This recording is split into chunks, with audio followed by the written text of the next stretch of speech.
ನನ್ನ ಗಂಡನು ನನ್ನ ಬಗ್ಗೆ ತುಂಬ ಕಾಳಜಿ ವಹಿಸುತ್ತಿದ್ದನು. ನನಗೆ ತುಂಬ ದುಬಾರಿ ಗಿಫ್ಟ್ಗಳನ್ನು ನೀಡುತ್ತಿದ್ದನು.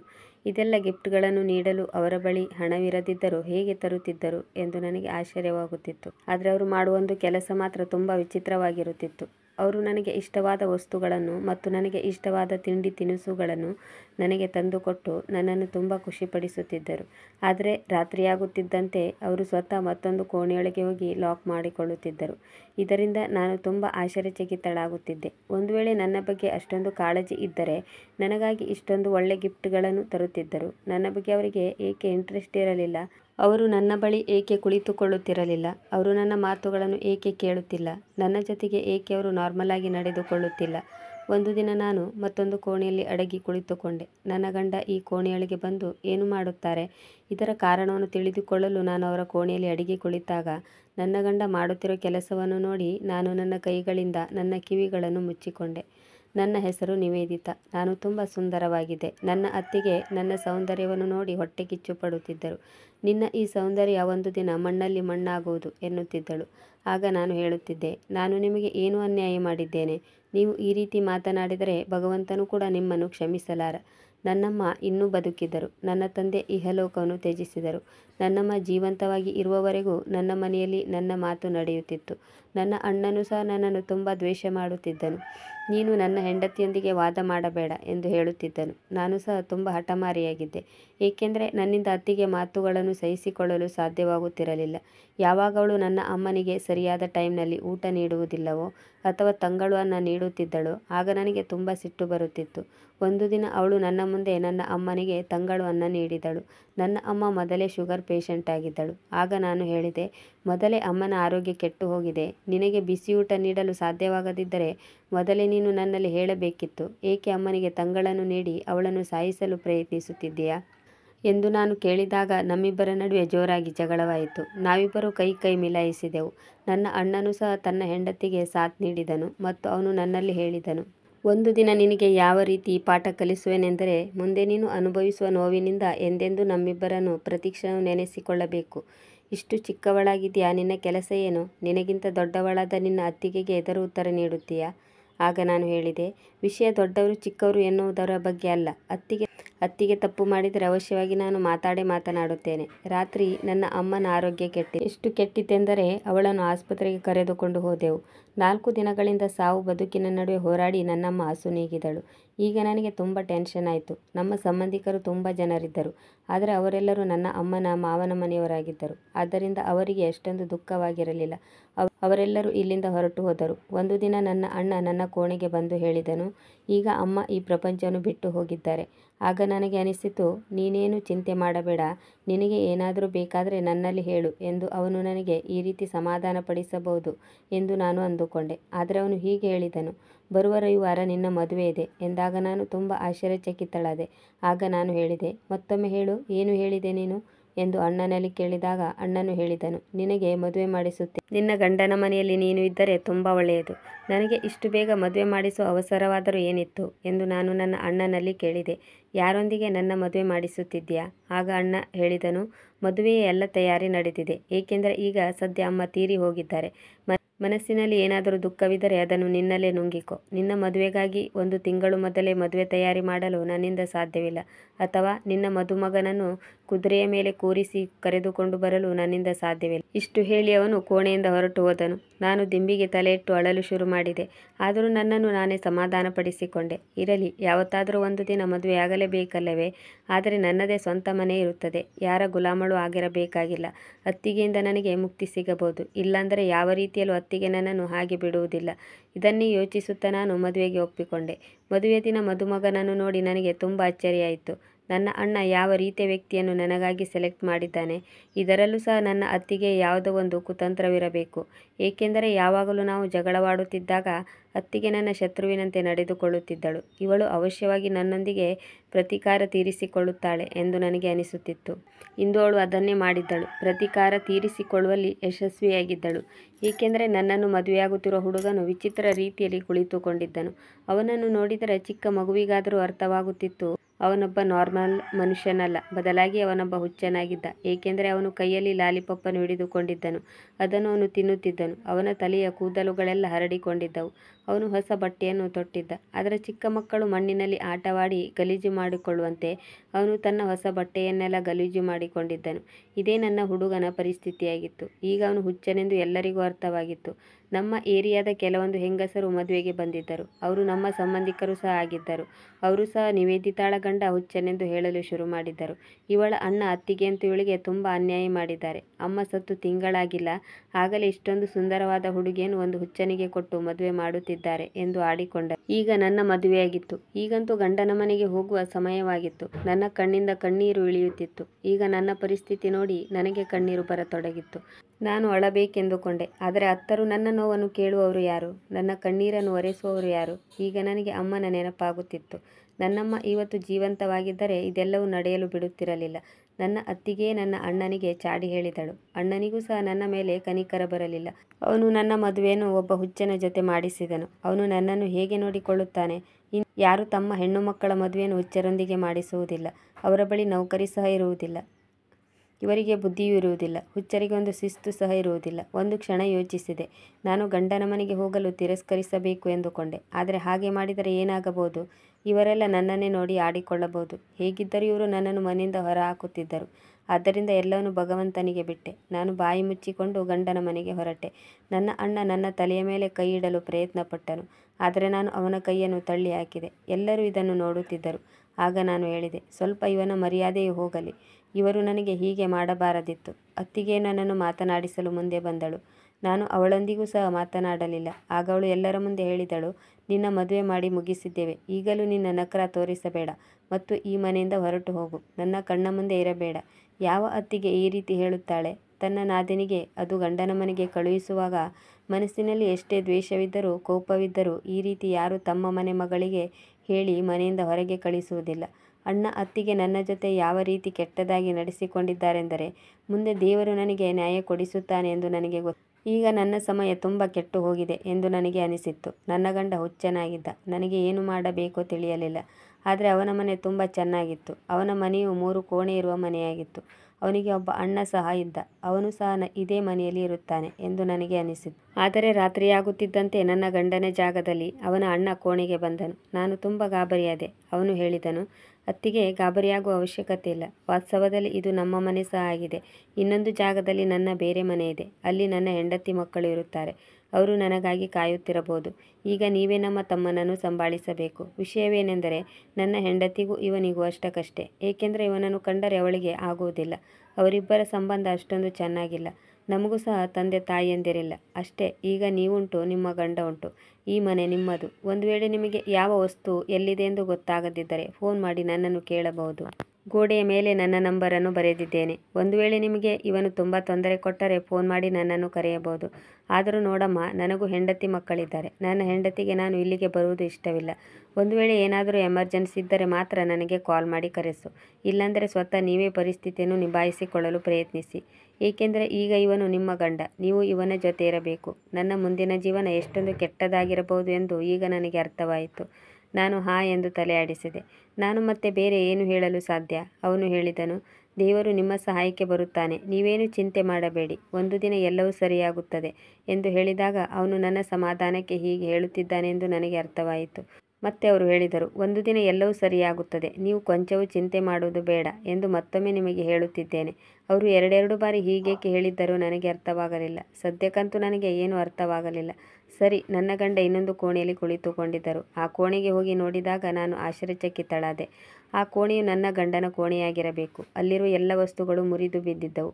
ಕೆಲವೊಂದು ಆಟಿಕೆ ಸಾಮಾನುಗಳು ಅಲ್ಲಿ ಇದ್ದವು. ಬಹುಶಃ ಇವರದು ಚಿಕ್ಕ ಮಕ್ಕಳ ಮನಸ್ಥಿತಿ ಇರಬಹುದು. ಅವರು ನನ್ನನ್ನು ನೋಡಿದಾಗ ನಾನು ಹೆದರಿಕೊಂಡೆ. ನನಗನಿಸಿತು, ಇವರು ನನ್ನೊಂದಿಗೆ ಏನಾದರೂ ಮಾತನಾಡಬಹುದು ಎಂದು, ಏನಾದರೂ ಹೇಳಬಹುದು ಅಥವಾ ಯಾವುದಾದರೂ ಕೆಲಸವನ್ನು ಮಾಡಲು ಹೇಳಬಹುದು ಎಂದುಕೊಂಡೆ. ಆದರೆ ಆ ರೀತಿ ಅವರು ಏನನ್ನೂ ಮಾಡಲಿಲ್ಲ. ನಾನು ಸುಮ್ಮನೆ ಹೋಗಿ ನನ್ನ ಕೋಣೆಯಲ್ಲಿ ಮಲಗಿಕೊಂಡೆ. ಆಗ ಒಳಗಿನಿಂದ ಲಾಕ್ ಮಾಡಿಕೊಳ್ಳಬೇಕು ಎಂದು ನನ್ನ ಮನಸ್ಸು ಹೇಳಿತು. ಆದರೂ ನಾನು ಆ ರೀತಿ ಮಾಡಲಿಲ್ಲ. ನನಗೆ ಹೀಗೆ ಹೇಳಲು ಒಂದು ರೀತಿಯ ಮುಜುಗರವಾಗುತ್ತಿದೆ. ಆದರೆ ನಾನು ಎಂದೂ ಇಷ್ಟೊಂದು ಹಾಯಾಗಿ ನಿದ್ದೆ ಮಾಡಿರಲಿಲ್ಲ. ಬೆಳಿಗ್ಗೆ ಕಣ್ಣು ತೆರೆದಾಗ ನನ್ನ ಮುಂದೆ ನನ್ನ ಗಂಡ ಕುಳಿತಿದ್ದನು. ಅವನನ್ನು ನೋಡಿ ನಾನು ತುಂಬ ಹೆದರಿಕೊಂಡೆ. ಮತ್ತೆ ನಾನು ಟೇಬಲ್ ಕಡೆಗೆ ನೋಡಿದಾಗ ಬಿಟ್ಟ ಕಣ್ಣು ಬಿಟ್ಟ ಹಾಗೆ ಟೇಬಲನ್ನು ನೋಡುತ್ತಿದ್ದೆ. ಟೇಬಲ್ ಮೇಲೆ ತಿಂಡಿ ಬಂದು ಕುಳಿತಿತ್ತು. ತಿಂಡಿಯು ಹೋಟೆಲ್ನಿಂದ ತಂದ ಹಾಗೆ ತೋರುತ್ತಿತ್ತು ಮತ್ತು ಆ ಕಡೆ ಈ ಕಡೆ ಇವರ ಅಣ್ಣ ಬಂದಿರಬಹುದು ಎಂದು ಕಣ್ಣಾಡಿಸಿದೆ ಮತ್ತು ಅವರೇ ನನಗೆ ತಿಂಡಿಯನ್ನು ತಂದಿರಬೇಕು ಎಂದುಕೊಂಡೆ. ಆದರೆ ಮನೆಯಲ್ಲಿ ನಮ್ಮಿಬ್ಬರನ್ನು ಬಿಟ್ಟರೆ ಬೇರೆ ಯಾರೂ ಇರಲಿಲ್ಲ. ಹೊರಗಡೆ ಬಾಗಿಲು ಈಗಲೂ ಸಹ ಬಂದಾಗಿತ್ತು. ರಾತ್ರಿ ನಾನೇ ಸ್ವತಃ ಹೊರಗಡೆ ಬಾಗಿಲನ್ನು ಬಂದ್ ಮಾಡಿದ್ದೆ. ಈಗ ನನ್ನ ಗಂಡ ತಿಂಡಿ ತಿನ್ನಲು ಹೇಳಿದರು. ಅವರೂ ಸಹ ತಿಂಡಿ ತಿನ್ನಲು ಕುಳಿತುಕೊಂಡರು. ನಾನಂತೂ ತುಂಬ ಆಶ್ಚರ್ಯಗೊಂಡೆ. ಆಗ ನನಗೆ ಅನಿಸಿತು, ಇವರಿಗೆ ನಮ್ಮ ಮದುವೆಯಾಗಿದೆ ಎಂದು ಗೊತ್ತು, ಹೋಟೆಲ್ನಿಂದ ತಿಂಡಿ ತರಬೇಕೆನ್ನುವುದೂ ಗೊತ್ತು. ಇಷ್ಟಕ್ಕೂ ಇವರು ಯಾವ ರೀತಿಯ ಹುಚ್ಚರು. ಆದರೆ ಅವರು ಸ್ವಲ್ಪ ಹೊತ್ತಿನಲ್ಲೇ ಇವರು ವಿಚಿತ್ರವಾಗಿ ಹಾಡು ಹೇಳಲು ಶುರು ಮಾಡಿದರು. ಅದು ಯಾವುದೋ ಕಾರ್ಟೂನ್ ಹಾಡಾಗಿರಬಹುದು. ಇದು ಒಂದು ತೀರಾ ಸಾಮಾನ್ಯವಾದ ವಿಷಯವೆಂದು ಅಂದುಕೊಂಡೆ. ಇವರಿಗೂ ಸಹ ಹಸಿವೆ ಆಗಿರಬೇಕು. ಅವರ ಬಳಿ ಸ್ವಲ್ಪ ಹಣವಿದ್ದಿರಬಹುದು. ಈ ಕೆಲಸವನ್ನು ಯಾವ ಚಿಕ್ಕ ಹುಡುಗನಾದರೂ ಮಾಡುತ್ತಾನೆ. ಈಗ ನಾನು ತಿಂಡಿ ತಿಂದೆ. ಇದಾದ ಮೇಲೆ ಮನೆಯನ್ನು ಸ್ವಚ್ಛಗೊಳಿಸತೊಡಗಿದೆ. ನಾನು ಈ ಮನೆ ಹೇಗೆ ನಡೆಯುತ್ತದೆ ಎಂದು ನನ್ನ ಗಂಡನಿಗೆ ಕೇಳಲು ಮರೆತು ಹೋದೆ. ಆದರೆ ಸದ್ಯಕ್ಕಂತೂ ಮನೆಯಲ್ಲಿ ಅವಶ್ಯಕತೆ ಎಲ್ಲ ಸಾಮಾನುಗಳು ಇದ್ದವು. ನಾನು ಅವನ ಅಣ್ಣನಿಗೆ ಕಾಲ್ ಮಾಡಲು ಪ್ರಯತ್ನಿಸಿದೆ. ಅದರ ನಂಬರ್ ನಾಟ್ ರೀಚಬಲ್ ಇತ್ತು. ನಾನು ಮಧ್ಯಾಹ್ನದ ಊಟವನ್ನು ಸಹ ರೆಡಿ ಮಾಡಿದೆ. ನನ್ನ ಮನೆ ಹೀಗೆ ನಡೆಯತೊಡಗಿತ್ತು. ನನ್ನ ಗಂಡ ಆಕಸ್ಮಿಕವಾಗಿ ಎಲ್ಲೋ ಹೊರಟು ಹೋಗಿದ್ದರು. ಏನೋ ಗೊತ್ತಿಲ್ಲ, ಅವರು ಮನೆಯಿಂದ ಓಡಿ ಹೋಗಿರಬೇಕು. ಆದ್ದರಿಂದ ನಾನು ನನ್ನ ಗಂಡನ ಅಣ್ಣನಿಗೆ ಕಾಲ್ ಮಾಡಿ ಹೇಳಿದಾಗ ಅವರು, ಅವನು ಒಮ್ಮೊಮ್ಮೆ ಮನೆಯಿಂದ ಹೀಗೆ ಹೊರಟು ಹೋಗುತ್ತಾನೆ. ಆದರೆ ಸಂಜೆಯಾಗುವಷ್ಟರಲ್ಲಿ ಮನೆಗೆ ಮರಳುತ್ತಾನೆ. ಇದಕ್ಕಾಗಿ ಚಿಂತೆ ಮಾಡುವ ಅವಶ್ಯಕತೆ ಇಲ್ಲ. ರಾತ್ರಿಯವರೆಗೂ ಬಂದು ತಲುಪುತ್ತಾನೆ. ರಾತ್ರಿಯವರೆಗೂ ಮನೆಗೆ ಬಂದು ತಲುಪದಿದ್ದರೆ ನೀವು ನನಗೆ ಕಾಲ್ ಮಾಡಿ ಹೇಳಿ. ನಾನು ಆಗ ಸರಿ ಎಂದು ಹೇಳಿ ಫೋನ್ ಇಟ್ಟೆ. ರಾತ್ರಿಯಾಗುತ್ತಿದ್ದಂತೆ ನನ್ನ ಗಂಡ ಮನೆಗೆ ಬಂದನು. ಅವರ ಕೈಯಲ್ಲಿ ಏನೋ ಒಂದು ವಸ್ತು ಇತ್ತು. ಬರುತ್ತಿದ್ದಂತೆ ಆ ವಸ್ತುವನ್ನು ನನ್ನ ಕೈಗೆ ನೀಡಿದರು. ಅದನ್ನು ಓಪನ್ ಮಾಡಿ ನೋಡಿದಾಗ ಅದರ ಒಳಗೆ ಹೂವಿತ್ತು. ನಾನು ಇದೇನು ಎಂದು ಕೇಳಿದಾಗ ಅವರು ಹೇಳಿದರು, ನಾನು ನಿನಗಾಗಿ ತೆಗೆದುಕೊಂಡು ಬಂದಿದ್ದೇನೆ ಎಂದಾಗ ನಾನಂತೂ ಆಶ್ಚರ್ಯಚಕಿತಳಾದೆ. ಹೂವನ್ನು ನನ್ನ ಕೈಗೆ ಕೊಟ್ಟು ಇನ್ನೊಂದು ಕೋಣೆಗೆ ಹೊರಟು ಹೋದರು. ಸ್ವಲ್ಪ ಹೊತ್ತಿನ ನಂತರ ಹೋಗಿ ನೋಡಿದಾಗ ಆ ಕೋಣೆ ಒಳಗಿನಿಂದ ಲಾಕ್ ಆಗಿತ್ತು. ಆ ದಿನದಿಂದ ನನ್ನ ಜೀವನ ಚೆನ್ನಾಗಿ ನಡೆಯುತ್ತಿತ್ತು. ನಾನು ಏನನ್ನು ಯೋಚಿಸಿದ್ದೇನೋ ಆ ರೀತಿ ಏನೂ ನಡೆಯಲಿಲ್ಲ. ಏಕೆಂದರೆ ನನ್ನ ಗಂಡ ಪ್ರತಿದಿನ ನನಗಾಗಿ ಏನಾದರೂ ಒಂದು ವಸ್ತುವನ್ನು ತರುತ್ತಿದ್ದರು. ಅವರ ಬಳಿ ಹಣ ಎಲ್ಲಿಂದ ಬರುತ್ತಿತ್ತು ಗೊತ್ತಾಗಲಿಲ್ಲ. ಮನೆಯಲ್ಲೂ ಸಹ ಎಲ್ಲ ವಸ್ತುಗಳು ಇದ್ದವು. ಮನೆಯ ಸಾಮಾನುಗಳು ಖಾಲಿಯಾಗುತ್ತಿದ್ದಂತೆ ಒಂದು ದಿನ ಅವರ ಅಣ್ಣ ನಮ್ಮ ಮನೆಗೆ ಬಂದರು. ನನ್ನ ಕೈಗೆ 20,000 ರೂಪಾಯಿ ನೀಡಿದಾಗ ನಾನು ಹೇಳಿದೆ, ಈ ಮನೆಯನ್ನು ಸಹ ನೀವೇ ನಡೆಸುತ್ತೀರಾ? ಆಗ ಅವರು ಹೇಳಿದರು, ಇಲ್ಲ, ಆ ರೀತಿ ಏನೂ ಇಲ್ಲ. ನಮ್ಮಿಬ್ಬರ ಹೆಸರಿನಲ್ಲಿ ಕೆಲವೊಂದು ಅಂಗಡಿಗಳಿವೆ. ಅವುಗಳ ಬಾಡಿಗೆ ತಿಂಗಳಿಗೆ 2 ಬಾರಿ ಬರುತ್ತದೆ. ಪ್ರತಿ ಬಾರಿ 20,000ದಿಂದ 25,000 ರೂಪಾಯಿ ಬರುತ್ತದೆ. ನಿಮಗೆ 15ನೇ ತಾರೀಕಿನ ಒಳಗೆ ನಿಮ್ಮ ಕೈಗೆ 20,000 ರೂಪಾಯಿ ಬರುತ್ತದೆ. ಇಂದು 1ನೇ ತಾರೀಕಾದ್ದರಿಂದ ನಾನು ನಿಮಗೆ ಹಣ ನೀಡಲು ಬಂದಿದ್ದೇನೆ. ಆಗ ನಾನು ಹೇಳಿದೆ, ಸರಿ, ನಾನು ಮನೆಯೆಲ್ಲ ಅವಶ್ಯಕ ಸಾಮಾನುಗಳನ್ನು ತರಿಸಿಕೊಳ್ಳುತ್ತೇನೆ ಎಂದೆ. ಮನೆಯಲ್ಲಿ ಟಿವಿ, AC ಎಲ್ಲವೂ ಇತ್ತು. ಒಂದು ದಿನ ದಾರಿ ತಪ್ಪಿ ಬಂದವರಂತೆ ನನ್ನ ಅಣ್ಣ ಮತ್ತು ಅತ್ತಿಗೆ ನನ್ನನ್ನು ನೋಡಲು ಬಂದರು. ಅವರು ನನ್ನ ಮದುವೆಯನ್ನು ಒಬ್ಬ ಹುಚ್ಚನೊಂದಿಗೆ ಮಾಡಿದ್ದಾರೆ. ನನಗೆ ಚೆನ್ನಾಗಿ ಗೊತ್ತಿತ್ತು ನನ್ನ ಪರಿಸ್ಥಿತಿ ಏನಾಗಿದೆ ಎಂದು. ಅವರು ನನ್ನನ್ನು ನೋಡಿಕೊಂಡು ಹೋಗಲು ಬಂದಿರಬೇಕು. ಆದರೆ ಅವರು ನನ್ನನ್ನು ನೋಡಿ ತುಂಬ ಆಶ್ಚರ್ಯಚಕಿತರಾದರು. ನಾನು ಹೊಸ ಸ್ಯಾಂಡಲನ್ನು ತೊಟ್ಟಿದ್ದೆ. ಆಗ ನನ್ನ ಅತ್ತಿಗೆ ಕೇಳಿದರು, ಈ ಚಪ್ಪಲಿ ಎಲ್ಲಿಂದ ಬಂದವು ಮತ್ತು ಯಾರು ತಂದು ಕೊಟ್ಟರು? ಇವರಂತೂ ನಿನಗೆ ಕೇವಲ 2 ಜೋಡಿ ಚಪ್ಪಲನ್ನು ಮಾತ್ರ ತಂದಿದ್ದರು ಮತ್ತು ನಾವಂತೂ ನಿನಗೆ ಏನನ್ನೂ ಕೊಟ್ಟಿರಲಿಲ್ಲ. ನನ್ನ ಪತಿ ಇದನ್ನೆಲ್ಲ ತಂದು ಕೊಟ್ಟಿದ್ದಾರೆ. ಆಗ ಅತ್ತಿಗೆ ಹೇಳಿದರು, ನಿನ್ನ ಗಂಡನಿಗಂತೂ ಕೈ ಬಾಯಿ ತೊಳೆದುಕೊಳ್ಳಲು ಬರುವುದಿಲ್ಲ ಎಂದರು. ಆಗ ನಾನು ಹೇಳಿದೆ, ಅವರೇ ನನಗೆ ಇದೆಲ್ಲವನ್ನು ತಂದು ಕೊಟ್ಟಿದ್ದಾರೆ. ಅವರಿಗೆ ಕೈ ಬಾಯಿ ತೊಳೆದುಕೊಳ್ಳಲು ಬರುವುದಿಲ್ಲವೆಂದು ನಿಮಗೆ ಯಾರು ಹೇಳಿದ್ದು? ಇಲ್ಲಿ ನೋಡಿ, ಅವರು ನನಗಾಗಿ ಏನೆಲ್ಲ ಗಿಫ್ಟ್ ತಂದಿದ್ದಾರೆ. ನಾನು ನನ್ನ ಗಂಡ ತಂದುಕೊಟ್ಟ ಎಲ್ಲ ಗಿಫ್ಟ್ಗಳನ್ನು ಅತ್ತಿಗೆಗೆ ತೋರಿಸಿದಾಗ ಅತ್ತಿಗೆ ದಂಗಾಗಿ ಹೋದರು. ಅತ್ತಿಗೆ ಕೇಳಿದರು, ಅವನು ಇದೆಲ್ಲವನ್ನು ಎಲ್ಲಿಂದ ತೆಗೆದುಕೊಂಡು ಬರುತ್ತಾನೆ? ಕಳ್ಳತನ ಮಾಡಿ ತರುತ್ತಿದ್ದಾನೆಯೇ? ಆಗ ನಾನು ಹೇಳಿದೆ, ಇದೆಲ್ಲವೂ ಹೊಸದು ಎಂದು ಹೇಳಿದಾಗ ಅತ್ತಿಗೆ ಹೇಳಿದರು, ಇವು ಹೊಸದಾಗಿ ಕಾಣಿಸುತ್ತಿಲ್ಲವೆಂದು. ಇದೇನಾಯ್ತೆಂದರೆ ಅವರು ಬಿಟ್ಟ ಬಾಣವನ್ನು ನೇರವಾಗಿ ಅವರಿಗೆ ಗುರಿಯಿಟ್ಟಂತೆ ಆಯಿತು ಅವರ ಪರಿಸ್ಥಿತಿ. ಅತ್ತಿಗೆ ನನಗೆ ಕೆಟ್ಟದ್ದನ್ನು ಮಾಡಲು ಬಯಸಿದ್ದರು. ಆದರೆ ನನಗೆ ಕೆಟ್ಟದ್ದಾಗಿಲ್ಲವಲ್ಲ ಎಂದು ಅವರು ತುಂಬ ಚಿಂತೆಗೊಳಗಾದರು. ತಕ್ಷಣ ನಾನು ನನ್ನ ತಲೆಯನ್ನು ಎತ್ತಿಕೊಂಡು ಅವರಿಗೆ ನಮ್ಮ ಮನೆ ಎಲ್ಲ ವಸ್ತುಗಳನ್ನು ತೋರಿಸತೊಡಗಿದೆ. ನಾನು ತುಂಬ ಖುಷಿಯಾಗಿದ್ದೆ. ಆಗ ಅತ್ತಿಗೆ ಹೇಳಿದರು, ಅವಸರದಿಂದ ಇಂಥ ಕೆಟ್ಟ ನಿರ್ಧಾರವನ್ನು ಮಾಡಿದೆ. ಆದರೆ ನೀನಂತೂ ತುಂಬ ಖುಷಿಯಾಗಿದ್ದೀಯಾ ಎಂದಾಗ ನಾನು ನನ್ನ ಅಣ್ಣನಿಗೂ ಸಹ ಹೇಳಿದ್ದೆ, ಅಣ್ಣ, ನೀವು ಯಾವುದೇ ಕೆಟ್ಟ ನಿರ್ಧಾರವನ್ನು ತೆಗೆದುಕೊಂಡಿಲ್ಲ. ನಾನು ಇಲ್ಲಿ ತುಂಬ ಖುಷಿಯಾಗಿದ್ದೇನೆ. ನನಗೆ ಈ ಮನೆಯಲ್ಲಿ ಯಾವುದೇ ಕುಂದು ಕೊರತೆಗಳಿಲ್ಲ. ನನಗೆ ಯಾವುದೇ ತೊಂದರೆಯೂ ಇಲ್ಲ. ನಾವಂತೂ ತುಂಬ ಬಡವರಾಗಿದ್ವಿ ಅಲ್ವಾ? ಒಂದು ವೇಳೆ ನನ್ನ ಮದುವೆ ಆಗಿದ್ದರೆ ನಮ್ಮಂಥ ಬಡವರ ಜೊತೆಗೆ ನನ್ನ ಮದುವೆಯಾಗುತ್ತಿತ್ತು. ಆದರೆ ನನ್ನ ಮನೆಯನ್ನು ನೋಡಿ, ಇವರು ಎಷ್ಟೊಂದು ದೊಡ್ಡ ಶ್ರೀಮಂತರು. ನಿಮ್ಮ ಮನೆಗಿಂತ ಇವರ ಮನೆ ಎಷ್ಟೊಂದು ಚೆನ್ನಾಗಿದೆ. ಇಲ್ಲಿ AC ಸಹ ಇದೆ. ಸೆಕೆಯಾದರೂ ಸಹ ಇಲ್ಲಿ ತುಂಬ ಚೆನ್ನಾಗಿ ನಿದ್ದೆ ಬರುತ್ತದೆ. ಇದನ್ನು ಕೇಳುತ್ತಿದ್ದಂತೆ ನನ್ನ ಅತ್ತಿಗೆ ಮುಖ ಚಿಕ್ಕದಾಯಿತು. ಈಗ ನನಗಂತೂ ಅರ್ಥವಾಗಿತ್ತು, ಅತ್ತಿಗೆ ಮನೆಗೆ ಹೋಗುತ್ತಿದ್ದಂತೆ ಇದೇ ವಿಷಯಕ್ಕಾಗಿ ಅಣ್ಣನೊಂದಿಗೆ ಜಗಳ ಮಾಡುತ್ತಾಳೆ. ನಾನು ಖುಷಿಯಾಗಿರುವುದನ್ನು ನೋಡಿ ಮನೆಗೆ ಹೋಗಿ ಒಬ್ಬರಿಗೊಬ್ಬರು ಜಗಳ ಮಾಡುತ್ತಾರೆ. ಇದೇ ಅವರಿಗೆ ಶಿಕ್ಷೆಯಾಗಿತ್ತು. ನನ್ನ ಗಂಡ ನನ್ನೊಂದಿಗೆ ಯಾವುದೇ ಮಾತನಾಡುತ್ತಿರಲಿಲ್ಲ. ನನಗೆ ಬೇಕಾದ ವಸ್ತುಗಳೆಲ್ಲವನ್ನು ತಂದು ಕೊಡುತ್ತಿದ್ದರು. ನನ್ನನ್ನು ಚೆನ್ನಾಗಿ ನೋಡಿಕೊಳ್ಳುತ್ತಿದ್ದರು. ನನ್ನ ಮೇಲೆ ಗಮನವನ್ನಿಡುತ್ತಿದ್ದರು. ಒಂದು ದಿನ ನಾನು ನಡೆಯುತ್ತಿದ್ದಾಗ ನನ್ನ ಕಾಲಿಗೆ ಗಾಯವಾಯಿತು. ಅದನ್ನು ನೋಡಿದ ನನ್ನ ಪತಿ ಗಾಯಕ್ಕೆ ಪಟ್ಟಿಯನ್ನು ಸಹ ಹಾಕಿದ್ದರು. ಆದರೆ ರಾತ್ರಿ ಆಗುತ್ತಿದ್ದಂತೆ ಅವರು ಮತ್ತೊಂದು ಕೋಣೆಗೆ ಹೊರಟು ಹೋಗುತ್ತಿದ್ದರು ಮತ್ತು ಒಳಗಿನಿಂದ ಲಾಕ್ ಮಾಡಿಕೊಳ್ಳುತ್ತಿದ್ದರು. ಇದರಿಂದ ನಾನು ತುಂಬ ಚಿಂತೆಗೊಳಗಾಗಿದ್ದೆ. ಏಕೆ ಹೀಗೆ ಮಾಡುತ್ತಾರೆ? ಇದರಲ್ಲಿ ಏನೋ ವಿಷಯವಿದೆ. ನಾನು ಅವರೊಂದಿಗೆ ಮಾತನಾಡಲು ಇಷ್ಟಪಡುತ್ತಿದ್ದೆ. ನಾನು ಫಿಲ್ಮ್ಗಳಲ್ಲಿ ಎಲ್ಲವನ್ನೂ ನೋಡಿದ್ದೆ. ಯಾರನ್ನಾದರೂ ಪ್ರೀತಿಯಿಂದ ನೋಡಿಕೊಂಡರೆ ಆ ವ್ಯಕ್ತಿ ಸರಿಯಾಗುತ್ತಾನೆ. ಬಹುಶಃ ನನ್ನ ಪತಿಯನ್ನು ನಾನೇ ಸರಿ ಮಾಡಬೇಕು. ಒಂದು ವೇಳೆ ಅವರು ಸರಿಯಾದರೆ ಅವರು ಎಲ್ಲರಿಗಿಂತ ಉತ್ತಮ ಮನುಷ್ಯರಾಗುತ್ತಾರೆ. ಏಕೆಂದರೆ ಅವರು ತುಂಬ ಸುಂದರವಾಗಿದ್ದರು ಮತ್ತು ತರುಣರಾಗಿದ್ದರು. ಈ ಮನೆಯಲ್ಲಿ ಹಣಕ್ಕೆ ಯಾವುದೇ ಕೊರತೆ ಇರಲಿಲ್ಲ. ಈ ಮನೆಯೂ ಸಹ ಅವನದೇ ಆಗಿತ್ತು. ಮನೆಯಲ್ಲಿ ಇಷ್ಟೆಲ್ಲ ಸಾಮಾನುಗಳು ತುಂಬಿದ್ದವು. ಒಂದು ವೇಳೆ ನನ್ನ ಗಂಡ ಸರಿ ಹೋದರೆ ನನ್ನ ಜೀವನ ಸೆಟ್ಲ್ ಆದಂತೆ. ಆದರೆ ಅವರು ನನ್ನೊಂದಿಗೆ ಮಾತನಾಡುತ್ತಿರಲಿಲ್ಲ. ನನ್ನ ಒಬ್ಬ ಗೆಳತಿ ಮೆಂಟಲ್ ಡಾಕ್ಟರ್ ಆಗಿದ್ದಳು. ಅವಳು ಹೇಳಿದಳು, ಈ ರೀತಿಯ ವ್ಯಕ್ತಿಗಳಿಗೆ ಪ್ರೀತಿ ಮತ್ತು ಸತ್ಕಾರದ ಅವಶ್ಯಕತೆ ಇರುತ್ತದೆ. ಒಂದು ವೇಳೆ ಅವರ ಜೀವನದಲ್ಲಿ ಅವರು ಯಾರನ್ನಾದರೂ ಇಷ್ಟಪಡುತ್ತಿದ್ದರೆ ಅವರನ್ನು ಪ್ರೀತಿಯಿಂದ ನೋಡಿಕೊಳ್ಳುತ್ತಾರೆ. ಅವರು ನಾರ್ಮಲ್ ವ್ಯಕ್ತಿಗಳು ಪ್ರೀತಿ ಮಾಡುವುದಕ್ಕಿಂತ ಹೆಚ್ಚು ಪ್ರೀತಿಯನ್ನು ನೀಡುತ್ತಾರೆ. ಆದರೆ ಇಲ್ಲಂತೂ ಉಲ್ಟಾ ಆಗಿತ್ತು. ಬರುಬರುತ್ತಾ ನನಗೊಂದು ಅರ್ಥವಾಯಿತು.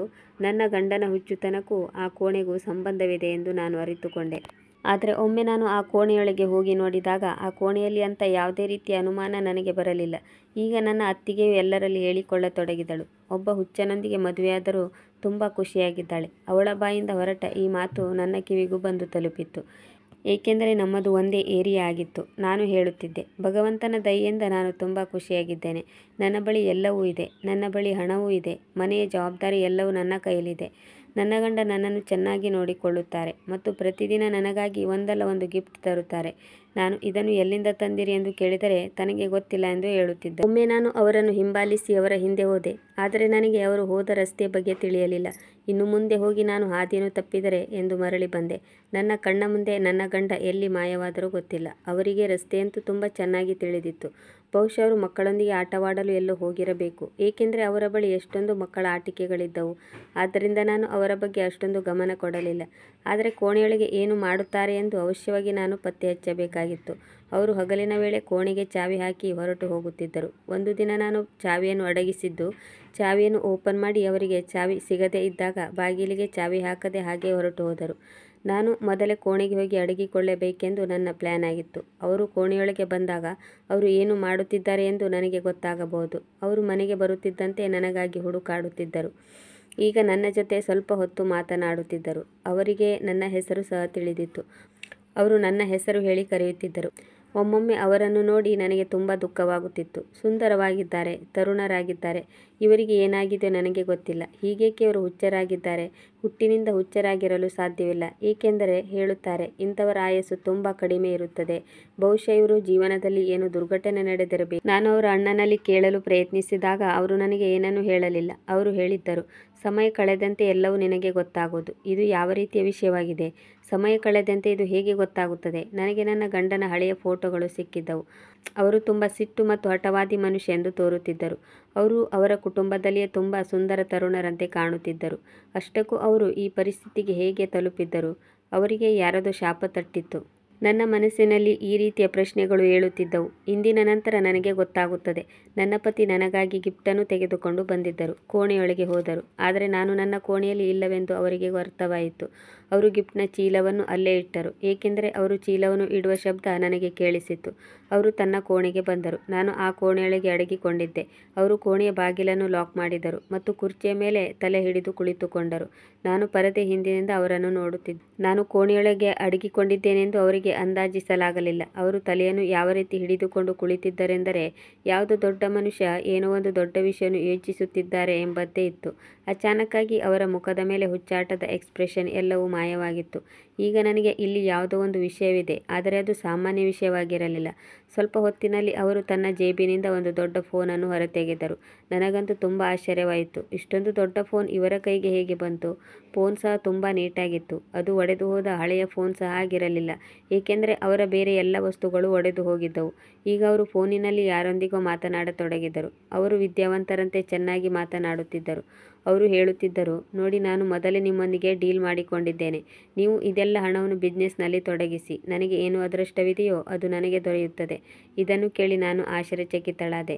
ನನ್ನ ಗಂಡ ಜಗತ್ತಿನ ಮುಂದೆ ಹುಚ್ಚನಂತೆ ನಟಿಸುತ್ತಿದ್ದಾರೆ, ಆದರೆ ಕೋಣೆಯ ಒಳಗೆ ಕುಳಿತು ಬಿಸ್ನೆಸ್ ಡೀಲ್ ಮಾಡುತ್ತಿದ್ದಾರೆ. ಆದರೆ ಅವರು ಪ್ರಪಂಚದ ಮುಂದೆ ಏಕೆ ಹುಚ್ಚರಾಗಿದ್ದಾರೆ ಮತ್ತು ತನ್ನ ಹೆಂಡತಿಯೊಂದಿಗೆ ಸುಳ್ಳು ಏಕೆ ಹೇಳುತ್ತಿದ್ದಾರೆ? ಅವರ ಮುಂದೆ ಹೋಗಬೇಕೆಂದು ನನ್ನ ಮನಸ್ಸು ಹೇಳಿತು. ಆದರೆ ಮುಂದೆ ಏನು ಮಾಡುತ್ತಾರೆ ಎಂದು ಸ್ವಲ್ಪ ಹೊತ್ತು ಕಾದು ನೋಡಬೇಕೆಂದು ಅನಿಸಿತು.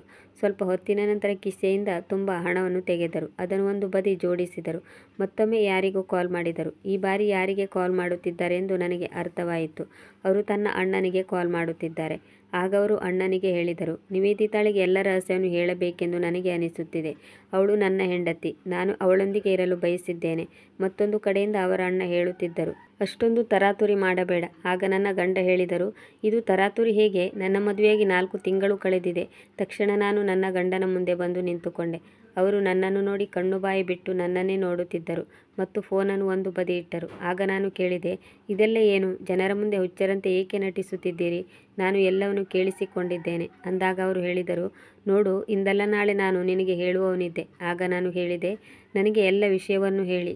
ಅಷ್ಟಕ್ಕೂ ಏನು ನಡೆದಿದೆ ಎಂದು ನಾನು ಕಣ್ಣೀರು ಸುರಿಸಿದಾಗ ಅವರು ಹೇಳಿದರು, ಏಕೆ ಅಳುತ್ತಿದ್ಯಾ ಎಂದಾಗ ನಾನು ಹೇಳಿದೆ, ನನಗೆ ಗೊತ್ತಿಲ್ಲ, ನನಗೆ ಅಳು ಬರುತ್ತಿದೆ, ನನಗೆ ವಿಷಯ ಏನೆಂದು ಹೇಳು.